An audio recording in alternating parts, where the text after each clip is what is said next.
Neste último sábado, dia 25 de maio, a Sicredi Araxingu realizou pela primeira vez na história uma Assembleia Geral online. A medida foi necessária devido ao contexto de pandemia em que vivemos e teve recomendação do Banco Central do Brasil. E nós estamos aqui com o senhor Eldo Henke, presidente da cooperativa Sicredi, que vai nos falar sobre a destinação de sobras. Seu Eldo, em que contexto aconteceu essa assembleia e qual foi a pauta? Boa tarde a todos os ouvintes da Rádio Vida Nova. Bem, nós realizamos então nesse último sábado a Assembleia Geral da Cooperativa. Essa Assembleia teve que ser realizada através dos meios eletrônicos, né? Por recomendação, orientação do Banco Central do Brasil e também do próprio sistema Sicredi. Então, como não havia mais prazo para a gente adiar e como estão proibidas as aglomerações, então, infelizmente, a gente não conseguiu reunir presencialmente e fizemos ela, então, online, através de videoconferência e audioconferência, e, graças a Deus, a gente conseguiu tomar todas as decisões, né? Os nossos coordenadores de núcleo, nós temos hoje 60 núcleos de associados na cooperativa, participaram nas suas respectivas agências de origem, né?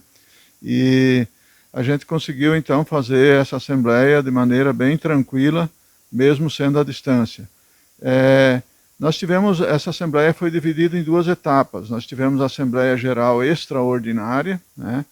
E em Assembleia Extraordinária foram tratados de reforma do Estatuto Social da Cooperativa, alguns itens que tiveram que ser adequados a novas normas, a nova legislação, porque vamos falar assim, a última renovação do nosso Estatuto já fazem alguns anos, né?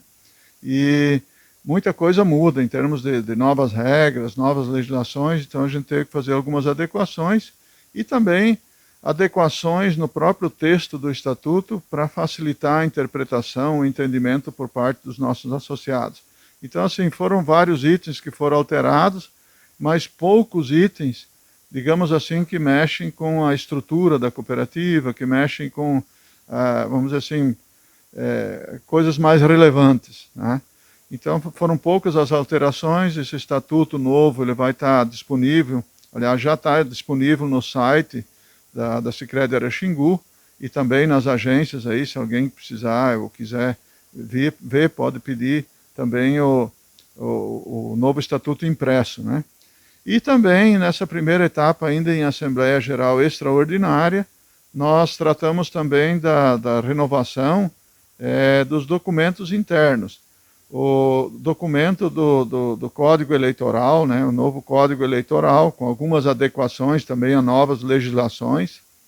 O regulamento do programa Pertencer, que é o regulamento que regula a participação dos coordenadores de núcleo, que atribui aos coordenadores de núcleo, como delegados de núcleo, a tomar decisões em nome dos associados, né, os quais representam os demais associados, no caso, exercendo o papel de delegados de núcleo nas Assembleias Gerais. Então, dessa maneira, fica tudo registrado, tudo regulado num único documento, né, que é esse documento do programa Pertencer, e esse documento ele é padrão em todo o sistema Sicredi, em todas as cooperativas do sistema Sicredi. Também foi reformado o regimento interno. O regimento interno praticamente trata do público interno, né? Ou seja, assim como o estatuto tem a ver com todo o relacionamento do associado com a cooperativa e a cooperativa com o associado, né? O regimento interno é toda e qualquer forma de direitos, deveres e obrigações do público interno, dos colaboradores, dos dirigentes, dos conselheiros, enfim. Esse regimento interno também já fazia muitos anos que estava vigente, né, o atual estava vigente, e a gente precisou então fazer algumas adequações também para estarmos sempre em consonância, vamos dizer, com novas regras, novas legislações. Quanto à Assembleia Extraordinária, esses foram os principais assuntos, né? E depois nós tivemos então, em regime de Assembleia Ordinária, Aí nós tivemos a prestação de contas do exercício de 2019, né, a qual, vamos dizer assim, a gente tem por hábito sempre fazer nas assembleias de núcleo com todos os associados, né, só que esse ano nós realizamos assembleias de núcleo em 8 agências e aí começou a aparecer as restrições de aglomeração de pessoas e não foi possível realizar nas demais. Então, naquelas agências onde nós não realizamos a Assembleia de Núcleo esse ano, provavelmente no segundo semestre, ou quando for liberado novamente para a gente poder reunir os associados, a gente vai estar fazendo um evento, então, para levar informações, para, vamos falar assim, para ter praticar realmente o princípio da transparência, né? Poder estar tirando dúvidas e principalmente levando informações para os associados. No entanto, foi preciso fazer essa Assembleia Geral antes, até por necessidade, por causa de prazo regulamentar. Bom, em Assembleia, então, ordinária, foi tratado então, da prestação de contas, principalmente, e também da destinação das sobras. Tá? E esses foram os assuntos, então, basicamente os assuntos que nós tratamos, então, nessa Assembleia Virtual que se realizou no sábado. Seu Eldo, com relação à questão da distribuição de sobras, como o senhor mesmo comentou, nós estamos nesta data, 25 de maio, em que a cooperativa Sicredi já acreditou na conta poupança um valor referente à movimentação de cada associado. O que é e como foi feita essa distribuição dos resultados para os associados da cooperativa? Bom, a distribuição das sobras, a distribuição de parte do resultado da cooperativa, ele é estatutário, né? E, digamos assim, de acordo com a movimentação de cada associado, de acordo com a margem de contribuição que ele deixa na cooperativa, ele tem uma participação no resultado. Então são contemplados todos os produtos, serviços, saldo médio de conta, saldo médio de aplicações, de poupança, juros pagos, enfim. Todo e qualquer produto ou serviço que a pessoa tiver com a cooperativa, ela gera uma margem, gera um resultado. Então, a margem de contribuição de cada associado, isso é calculado de forma automatizada pelo próprio sistema de tecnologia, né? E, então, aqueles associados que têm digamos assim, uma movimentação maior no dia a dia, recebem uma fatia maior do bolo. E aqueles que têm uma participação menor vão receber menos. Mas é uma maneira, eu diria assim, muito justa para que todo mundo tenha algum tipo de retorno, né? Alguns mais, outros menos.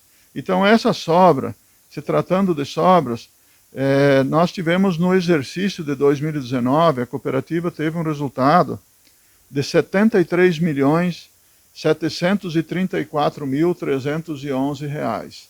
Desse resultado, é claro que nem tudo é distribuído aos associados. Estamos distribuindo em conta poupança, foi feita essa distribuição hoje, né, em conta poupança dos associados, R$ 21.358.069. Lembrando que no ano passado a nossa distribuição de resultado para os associados foi de R$ 13.720.000. Tá? E esse ano, então, além da distribuição desses 21.359.000 que foi distribuído hoje em conta poupança dos associados, nós tivemos também o pagamento de juros ao capital social dos associados. Então, a cota capital dos associados, ainda em dezembro de 2019, né, foram pagos juros à razão de 6,12%, que também faz um total de R$ 7.681.036. E o restante das sobras, né, a maior fatia sempre fica no fundo de reservas da cooperativa, que é para fortalecer a cooperativa, para fazer com que a cooperativa tenha mais capacidade de alavancagem, de buscar recursos externos, para poder atender as demandas de crédito da nossa região, dos nossos associados, né? E também alguns fundos estatutários, né, como é o caso do Fundo de Assistência Técnica, Educacional e Social, e também agora o Fundo Social e o Fundo de Expansão. Então, assim, essas foram as destinações. E por que poupança? Porque nos outros anos a gente tinha o seguinte cenário: o crédito nos 2 últimos anos, os anos anteriores, ele foi diretamente para a conta corrente do associado. Só que aí muita gente chega nos dias que sucedem a distribuição de sobras e quer que esse dinheiro fique aplicado, fique numa poupança. E aí praticamente é um retrabalho, é todo algo manual que deve ser feito. Então, dessa vez, a gente até sugeriu, né, para a Assembleia e sugeriu para os associados e os coordenadores de núcleo, né, para que fosse aprovado, então, o crédito em caderneta de poupança, que dessa forma já fica tudo automatizado. Então, os senhores poderão observar em vossas contas correntes que houve um crédito e, ao mesmo tempo, um débito. Então, houve um crédito das sobras em conta corrente e um débito em poupança, isso tudo de forma automatizada. Agora, aquele associado que necessita desse recurso, que não quer deixar aplicado, por exemplo, em poupança, não tem problema nenhum. Ele pode, via aplicativo, ele pode estar solicitando, fazendo o próprio resgate, né? E jogando em conta corrente para poder utilizar esse recurso da forma que lhe convier. Ou então solicitar o resgate nas próprias agências, né? Então isso também é possível. Então, quer dizer, não muda nada para o cooperado. Na verdade, esse é dinheiro no bolso do cooperado. Se puder ficar em caderneta de poupança, é bom, que ajuda a fortalecer mais, porque a poupança é digamos assim, sempre é uma fonte de recurso muito valiosa que a cooperativa trabalha para emprestar para os próprios associados. Então, assim, eu creio que foi muito boa esse nosso processo assemblear.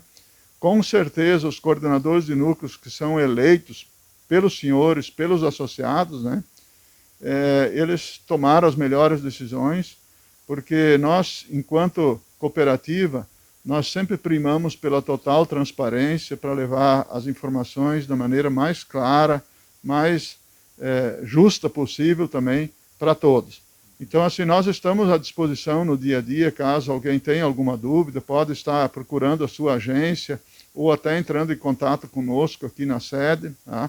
A gente está aqui para esclarecer e, dentro do possível, assim que for liberado novamente essa questão de poder reunir pessoas, questão de aglomeração de pessoas, a gente vai realizar naquelas localidades, então, onde não foi feita assembleias de núcleo, um evento para poder estar esclarecendo, levando todas as informações que o associado desejar. Seu Eldo, só aproveito este momento em que o senhor está apresentando resultados muito positivos. Esta distribuição de sobras para os associados demonstra uma solidez da cooperativa. Qual é a sua avaliação hoje diante desta situação de pandemia do nosso país, em que a economia está praticamente já numa recessão? Qual seria a sua avaliação se não houvesse esta pandemia? Como a nossa cooperativa poderia estar hoje se não houvesse a pandemia? Olha, Dirceu, é difícil poder a gente criar assim, um paralelo quanto a isso, mas eu sempre digo assim, nós ainda estamos numa região privilegiada, onde a macroeconomia gira em torno da atividade primária, né, da produção de alimentos principalmente, né, tanto na agricultura quanto pecuária, né, então a grande roda da economia gira em torno disso. Então nós somos pouco afetados, né? A gente foi e é afetado sim pelo fato de não poder levar um atendimento 100% como sempre foi, presencial nas agências e tal. Então teve algum período aí bastante restritivo. Hoje já estamos atendendo os associados dentro das agências, né? Mas de forma controlada, né? Então assim, isso afeta um pouco. Mas assim, uma avaliação. Sempre quando tem sinal de crise, as pessoas tendem a se retrair e investir menos, em guardar recursos. Então, por exemplo, assim, até o presente momento, esse ano, nossos depósitos aumentaram muito, muito. Também, por outro lado, a cooperativa também buscou novos recursos externos junto ao mercado financeiro, né? E também foram atendidos os associados aí de forma bem substancial com novos créditos, né? Então a cooperativa hoje já passa dos 2 bilhões de recursos administrados, com uma carteira de crédito aí de 1 bilhão e 700 milhões emprestado aos associados, né? E isso aí contribui, com certeza, essa união de forças, né, contribui muito para o desenvolvimento da região e para o desenvolvimento da própria cooperativa. Tá? Então, assim, até então, o nosso resultado também esse ano tá bom, né? Ele poderia ser um pouco melhor, né? Mas ele está muito bom, né? E a cooperativa vem fazendo o seu papel, tentando levar os melhores, da melhor forma possível, digamos assim, atender os associados de maneira que ninguém fique, digamos, à deriva aí, sem crédito, sem algum produto, algum serviço que ele necessitar. Então, assim, o meu balanço, a minha avaliação até então, digamos assim, essa crise ainda não chegou até a nossa região de forma tão acentuada quanto talvez nos grandes centros, né? E isso se retrata através da cooperativa. Agora, eu gostaria de salientar só a seguinte situação. Hoje, na data de hoje, foram distribuídos no Vale do Araguaia e na nossa região 21.359.000 reais na conta dos nossos associados. Isso não é pouco dinheiro, tá? Isso é muito dinheiro, esse dinheiro vai girar nas nossas comunidades, no nosso comércio, tá? Então aí só para reflexão, será que vale a pena movimentar numa cooperativa de crédito, né? No Sicredi? Então, quer dizer, instituições financeiras bancárias também talvez não, com certeza tem bons produtos, bons serviços também, né? Mas, vamos dizer assim, o cliente é tratado como cliente, e aqui você, associado, é dono e participa desse negócio ativamente, tá? Então, como eu falei antes, nós temos pessoas que recebem valores menores, tem pessoas que recebem valores bem significativos, tá? De acordo com a movimentação de cada um. Mas a cooperativa é feita a milhares de mãos, tá? Nós hoje temos aí 35.000 associados, né? E, com certeza, cada associado ele é beneficiado no dia a dia, seja direto ou indiretamente. E ainda tem, vamos dizer assim, pelo menos um 13º, vamos dizer assim, depois na distribuição de sobras no ano seguinte. Ok, muito obrigado pelas informações, seu Helder, e as suas considerações finais. Ok, eu que agradeço a oportunidade, Dirceu, de estar utilizando desse importante meio de comunicação, tá? E estamos sempre à disposição para poder contribuir com nossas comunidades e também com os nossos associados.